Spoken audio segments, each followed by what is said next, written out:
Welcome to business मॉकर। मेरा नाम अभिषेक है और आज की बिजनेस न्यूज में हम जानेंगे कि आखिर क्यों मोबीक्विक के शेयर्स ने पिछले 2 दिनों में 43% की रैली की। साथ ही मैज़ेगॉन डॉक 10% क्यों बढ़ गया। टाटा मोटर्स, इंडिगो के बारे में जानेंगे, उबर इंडिया के बारे में भी हम जानेंगे और एक ऐसे मल्टी बैगर के बारे में जानेंगे जिसने पिछले 2 साल में 664% का रिटर्न दे दिया है इन्वेस्टर्स को। सबसे पहली न्यूज है टीसीएस की। टीसीएस ने एयर न्यूजीलैंड के साथ 5 साल का पार्टनरशिप साइन किया है जो एयरलाइन के डिजिटल सिस्टम्स को मॉडर्नाइज करेगा और एआई ड्रिवन इनोवेशन को बढ़ावा देगा। और इस कोलैबोरेशन की बात करूं मैं तो ये कोलैबोरेशन कस्टमर एक्सपीरियंस को इंप्रूव करेगा और उसके साथ ही साथ फ्लीट मैनेजमेंट, क्रू शेड्यूलिंग और ग्राउंड सर्विसेज में काफी ज्यादा इफिशिएंसी बढ़ाएगा। टीसीएस एआई और क्लाउड टेक का यूज करके 600 से ज्यादा एयरलाइन एप्लीकेशंस को स्ट्रीमलाइन करेगा और डिजिटल रिटेल और कार्गो सर्विसेज इनहेंस करेगा। साथ ही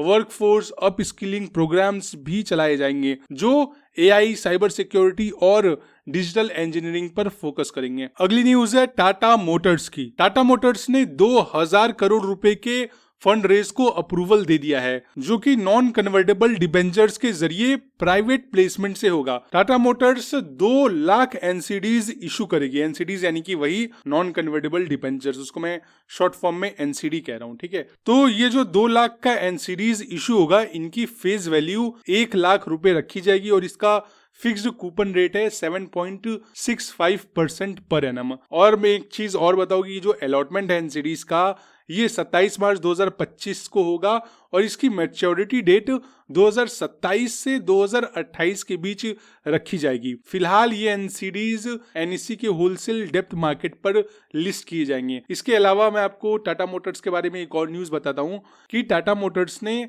1 अप्रैल 2025 से अपनी कॉमर्शियल व्हीकल के जो दाम है उसमें वो बढ़ोतरी करेंगे। कितने का इनका प्लान है प्राइसेस में बढ़ाने का, वो है 2%। तो टाटा मोटर्स के जितने भी कमर्शियल व्हीकल्स हैं उनकी प्राइसेस बढ़ सकती हैं। तो अगर आप अभी खरीदना चाहते हो तो आप उसको खरीद सकते हो। और ये प्राइसेस क्यों बढ़ाई जा रही है? क्योंकि इनपुट कॉस्ट बढ़ गया है। तो अगर इनपुट कॉस्ट ही बढ़ जाएगा तो फिर व्हीकल का प्राइस तो बढ़ाना ही पड़ेगा।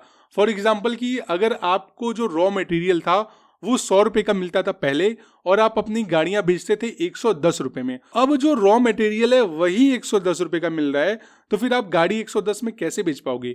आपको भी तो कुछ प्रॉफिट चाहिए। तो फिर अब आपको अपने गाड़ी का दाम 110 की जगह 120 रुपए रखना पड़ेगा। तो ये है पूरा लॉजिक। रॉ मटेरियल्स बढ़े हैं तो प्राइजेस बढ़ रही हैं। हो सकता है एशर मोटर्स और भी बहुत सारे जो कंपनीज है कार मैन्युफैक्चर या फिर जो कॉमर्शियल व्हीकल्स में, वो भी अपने प्राइसेस बढ़ाएं। अब अगली न्यूज पे जाने से पहले आप मेरे एक क्वेश्चन का आंसर दो, बहुत ही इंटरेस्टिंग क्वेश्चन है। टाटा मोटर्स चाहती तो बैंक से लोन ले सकती थी और भी बहुत सारे तरीके हैं फंड रेज करने के, पैसे लेने के। उन्होंने नॉन कन्वर्टेबल डिबेंचर्स ही क्यों चूज किया? इसके क्या फायदे हैं और फिर क्या नुकसान है? आप कमेंट सेक्शन में लिखो। जब आप खुद सोचोगे, खुद थोड़ा सा रिसर्च करोगे तो आपका जो माइंड है ना वो एक्टिवेट होगा और वो चीज आपको बहुत ही लंबे समय तक याद रहेगी और आप एक अच्छे इन्वेस्टर भी बनोगे। लेकिन अगर आप नहीं चाहते हो आप डायरेक्ट कमेंट में भी पूछ सकते हो, मैं उसका आंसर दे दूंगा आप सभी को। अगली न्यूज है डिफेंस सेक्टर से रिलेटेड। अब अगर आपने डिफेंस सेक्टर में इन्वेस्ट किया होगा तो आपको पता होगा कि कल डिफेंस सेक्टर ने कमाल की रैली की है। अब जो डिफेंस सेक्टर के स्टॉक्स हैं जैसे कि गार्डन रिच शिप बिल्डर्स का आप देख लो या फिर मैज़ेगॉन डॉक का देख लो, इन्होंने कमाल की बढ़ावत की है कल के मार्केट में। क्योंकि अगर आप शिप बिल्डर्स का देखो तो 20% और वहीं पे मैज़ेगॉन डॉक 10% बढ़ गया। अब इन स्टॉक्स में ऐसी जबरदस्त रैली हुई क्यों, मैं वो बताता हूँ। देखिए क्या हुआ है कि जर्मनी ने डिफेंस के लिए नए फंड्स अप्रूव किए हैं जो यूरोपियन डिफेंस कंपनीज को इंडियन सप्लायर से ज्यादा सामान लेने के लिए इनकरेज कर सकता है और इसके वजह से जर्मनी के मिलिट्री स्पेंडिंग भी बढ़ी है।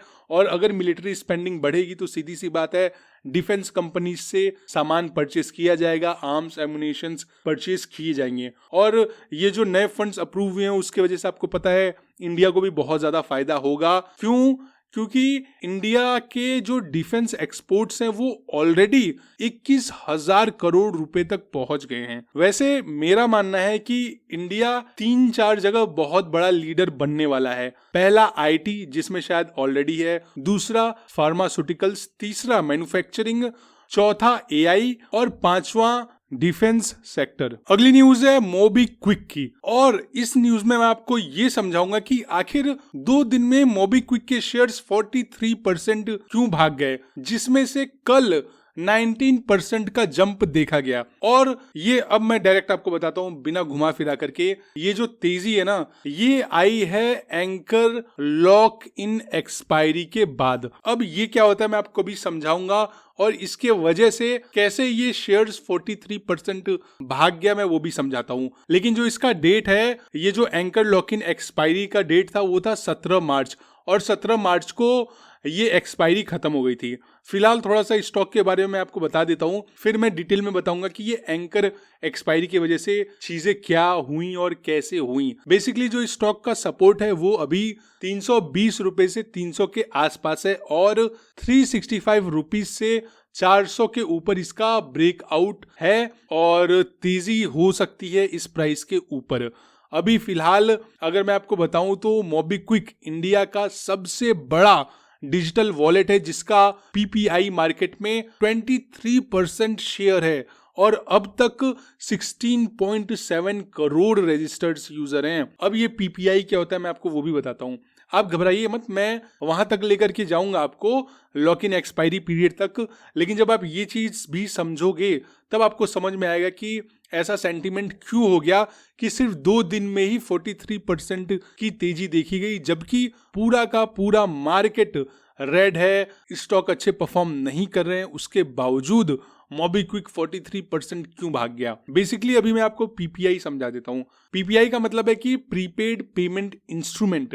अब ये एक डिजिटल पेमेंट मेथड है जिसमें यूजर्स वॉलेट, गिफ्ट कार्ड या फिर प्रीपेड कार्ड में पहले से ही पैसे लोड करके ट्रांजैक्शन कर सकते हैं। अब मैं आपको बताता हूं कि ऐसा क्या हो गया मोबीक्विक में कि पिछले 2 दिनों में 43% की रैली होगी। बेसिकली जो लॉक इन एक्सपायरी होता है, ये क्या होता है, जब भी कोई कंपनी स्टॉक मार्केट में लिस्ट होती है तो फिर एंकर इन्वेस्टर्स, जैसे कि जो लार्ज इंस्टीट्यूशनल इन्वेस्टर्स होते हैं, जैसे म्यूचुअल फंड हो गया या फिर कोई इंश्योरेंस कंपनी हो गई, इन लोगों को आईपीओ से पहले शेयर अलॉट किए जाते हैं। लेकिन उसका एक कंडीशन होता है कि जो 50% शेयर्स हैं वो कंपनीज 30 दिन तक उसको सेल नहीं कर सकती हैं, क्योंकि लॉक इन पीरियड रहता है 30 दिन का, और जो बचा हुआ 50% शेयर है वो 90 दिन के लिए लॉक इन होता है। तो जब 90 दिन बीत जाता है, यानी कि 90 दिनों के बाद वो शेयर्स को बेच सकते हैं। तो जो इन्वेस्टर्स होते हैं उनको ये चीज पता होती है कि जैसे ही 90 दिन खत्म होगा या तो ये स्टॉक पूरी तरह से नीचे जाएगा। क्यों नीचे जाएगा? क्योंकि हो सकता है 90 दिनों के बाद वो लोग शेयर्स बेच दें, और जो म्यूचुअल फंड होते हैं या फिर जो इंस्टीट्यूशनल इन्वेस्टर हो गया या फिर इंश्योरेंस कंपनीज हो गई, वो बहुत ही ज्यादा अमाउंट में स्टॉक को होल्ड करके रखते हैं। अगर उन्होंने सेलिंग की तो स्टॉक का प्राइस बिल्कुल तेजी से क्रैश हो सकता है। लेकिन मोबीक्विक के केस में क्या हुआ, सेलिंग देखी नहीं गई। तो जैसे ही ये पीरियड खत्म हुआ, लॉक इन पीरियड का जो 90 दिन का था, तो सेलिंग प्रेशर भी खत्म हो गया। तो जब सेलिंग प्रेशर खत्म हो गया तो लोगों का सेंटीमेंट पॉजिटिव हो गया। कंपनी का मैंने आपको बताया पीपीआई में क्या चल रहा है, और इससे मार्केट का कॉन्फिडेंस भी बढ़ा, और यही रीजन था जिसके वजह से लोगों के अंदर जो वो अनसर्टेनिटी थी ना, वो चीज खत्म हो गई कि नहीं यार अब ये स्टॉक में बहुत ज्यादा सेलिंग नहीं आएगी। तो लोगों ने थोड़ा होल्ड करके रखा, और फिर मार्केट का सेंटीमेंट पॉजिटिव हुआ और ये स्टॉक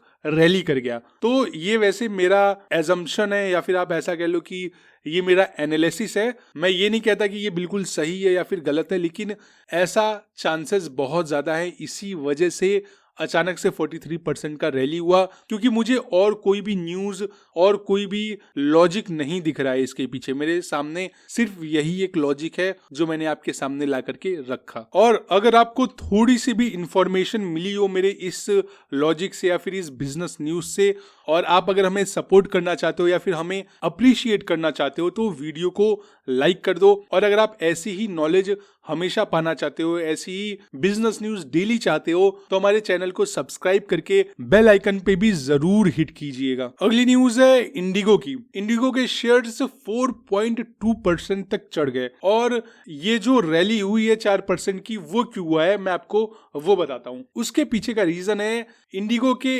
FY30 तक अपनी इंटरनेशनल फ्लाइट सीट्स को बढ़ाना और उनका प्लान है कि इंटरनेशनल कैपेसिटी को वो 40% ले जाना चाहते हैं। फिलहाल इंडिगो का जो इंटरनेशनल कैपेसिटी है उसमें उनका शेयर सिर्फ 28% है। साथ ही इंडिगो अभी 40 इंटरनेशनल डेस्टिनेशंस पर फ्लाई करता है और इंडिया के इंटरनेशनल मार्केट में इसका 19% शेयर है। हालांकि डिमांड बढ़ने के वजह से इंडिगो अपना फ्लीट 437 से बढ़ाकर 600 से ज्यादा एयरक्राफ्ट्स तक ले जाने का भी प्लान कर रहा है। उसके साथ साथ इंडिगो बिजनेस क्लास सीट भी इंट्रोड्यूस कर रही है, जिससे उनका रेवेन्यू बहुत ज्यादा बढ़ सकता है और इसी वजह से जो शेयर्स हैं उन्होंने 4.2% की रैली की। अगली न्यूज है उबर इंडिया की। उबर इंडिया ने FY24 में अपने लॉसेस 71% कम कर दिए हैं और 71% बहुत ही बड़ा नंबर होता है। अगर मैं आपको थोड़ा समझाऊं नंबर्स में, तो पहले जो इनके लॉसेस थे वो 311 करोड़ रुपीस थे, लेकिन अब सिर्फ 89 करोड़ रुपीस हो गए हैं। साथ ही जो इनके रेवेन्यू में जंप आया है वो भी कमाल का है। इनके रेवेन्यू 41% बढ़ गए और बढ़ करके 3761 करोड़ रुपीस तक पहुंच गए। वहीं पे अगर मैं आपको ओला का बताऊं तो ओला का रेवेन्यू कम हो गया, कम हो करके 2368 करोड़ रुपीस हो गया और ओला का रेवेन्यू और ज्यादा कम हो सकता है क्योंकि ये मार्केट बहुत ज्यादा कॉम्पिटिटिव होती जा रही है। इसमें रैपिडो है, इनड्राइव है, ब्लू स्मार्ट है, उबर इंडिया है। तो ये, और क्योंकि आप देखो तो ओला का जो मेन मैनेजमेंट है, भावेश अग्रवाल की बात कर रहा हूं मैं, जो CEO हैं, उनका फोकस कई जगह है। कृत्रिम पे फोकस है, उन्होंने फूड पांडा एक्वायर किया, ओला किया, फिर ओला इलेक्ट्रिक, अभी वो कार बनाने वाले थे कुछ टाइम पहले। तो पता है कंपनीज का फोकस अलग अलग जगह तब हो सकता है या फिर उस वक्त अपना फोकस अलग अलग करना चाहिए जब आपकी कंपनी बहुत ज्यादा प्रॉफिटेबल है। जैसे रिलायंस हो गया, टाटा हो गया, बिरला हो गया, अडानी हो गया, समझ रहे हो आप। लेकिन अभी आपके पास लॉसेस पे लॉसेस किए जा रहे हो, आपके पास प्रॉफिट है नहीं और आप 10 जगह हाथ पैर चला रहे हो, तो ये बड़ी प्रॉब्लम हो सकती है और उनका इंटरेस्ट मार्जिन भी नेगेटिव होते जा रहा है। फिलहाल मैं ओवर इंडिया की तरफ चलता हूँ। ओवर इंडिया के जो एक्सपेंसेस हैं वो भी थोड़े से बढ़े हैं क्योंकि सिंपल सी बात है, अगर आपका रेवेन्यू बढ़ रहा है, सेल्स बढ़ रहे हैं, तो एक्सपेंस भी बढ़ते हैं और 26% इनका एक्सपेंस बढ़ा है। और अगर मैं नंबर्स में बताऊं तो 3976 करोड़ रुपीस का एक्सपेंस था, जिसमें जो बड़ा हिस्सा था एक्सपेंस का वो था एम्प्लॉय बेनिफिट्स का। और उबर राइड से इनको 806 करोड़ रुपीस आए, जबकि 2936 करोड़ रुपीस सपोर्ट सर्विसेज से जनरेट हुए। मतलब कि जो कोर बिजनेस है इनका उबर इंडिया का राइडिंग का, उससे कम पैसे जनरेट हो रहे हैं, सपोर्ट सर्विसेज से ज्यादा पैसे जनरेट हो रहे हैं। अगली न्यूज है एक ऐसे मल्टी बैगर स्टॉक की जो पिछले 2 साल में 664% बढ़ चुका है और इसने एक मल्टी बैगर रिटर्न दिया है। ये स्टॉक 300 रुपए से 2300 रुपए तक पहुंच गया है और कल 5% का अपर सर्किट भी लगा था। और एक चीज बताऊं मैं आपको, ये जो अपर सर्किट है ना, लगातार तीसरी बार कंटिन्यूसली हुआ है। और ये कंपनी करती क्या है मैं वो भी बताऊंगा, लेकिन एक डिस्क्लेमर दे देता हूं कि ये कोई भी बाइंग या सेलिंग रिकमेंडेशन नहीं है, क्योंकि ये स्टॉक अपने ऑल टाइम हाई से 52% नीचे गिर चुका है। इस स्टॉक का जो ऑल टाइम हाई बना था वो 4878 रुपीस का बना था, लेकिन ये स्टॉक अभी भी काफी डिमांड में दिख रहा है मुझे। फिलहाल पिछले 6 महीने में ये स्टॉक 40% करेक्ट हो चुका है। और अब मैं इस कंपनी के बारे में बताता हूं। इस कंपनी का नाम है RIR पावर इलेक्ट्रॉनिक्स और ये एक सेमीकंडक्टर कंपनी है जो पावर सेमीकंडक्टर डिवाइसेस और हाई पावर इक्विपमेंट्स बनाती है। इसके प्रोडक्ट्स जो हैं वो railways, defence, power generation, automobile, उसके साथ साथ ऑयल एंड गैस इंडस्ट्रीज में भी यूज होते हैं। इसीलिए इन्वेस्टर्स को इसमें बहुत ज्यादा उम्मीद लग रही है। क्यों? क्योंकि पहली बात ये सेमीकंडक्टर में डील करता है, दूसरी चीज डिफेंस सेक्टर में डील करता है। और मैंने अभी आपको पहली दूसरी न्यूज में बताया था कि डिफेंस सेक्टर के स्टॉक्स में रैली क्यों हो रहा है। साथ ही साथ रेलवे मतलब जितने भी फ्यूचरिस्टिक नीश है, जो आप ऐसा समझ लो कि जो थीमेटिक इंडस्ट्री है, उन सभी चीज में इसका प्रोडक्ट यूज होता है। इसके वजह से भी लोग बहुत ज्यादा पॉजिटिव हैं। लेकिन आप अपना रिसर्च करना, अपने फाइनेंशियल एडवाइजर से एडवाइस जरूर लेना, तभी आप इस स्टॉक में इन्वेस्ट करना, वरना आप इस स्टॉक से दूर रह सकते हैं। और आज की बिजनेस न्यूज यहीं खत्म होती है। उम्मीद करता हूं आपको हमारी सीरीज बहुत ज्यादा पसंद आती होगी। Bye bye, take care. Please आप अपना और अपनी फैमिली का ख्याल रखिएगा, और हमारे लिए कोई फीडबैक हो तो आप नीचे कमेंट सेक्शन में लिख सकते हैं।